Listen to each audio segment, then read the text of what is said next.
How to scan QR code on Roblox. Hi guys, welcome to our channel. Let's begin. In this video, I will guide you on how you can scan QR code on Roblox. For that, open the Roblox app on your device. If you don't have this application, open up Play Store or App Store to download and install this.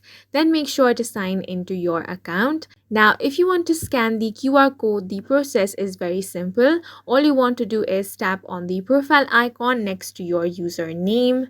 Now, you're going to find this icon over here. Tap on this QR icon. Now, this over here is your QR, so you can share your QR from here. You can tap on the share profile link as well, and then share it using any of these applications. Now, if you want to scan the QR code, tap on this icon at the top right corner of your screen. Now, you want to align the camera with your friend's QR code in the frame to quickly add them on Roblox. So here, as you can see, I have just scanned this account. Simply tap on Add Friend if you want to add that person as a friend.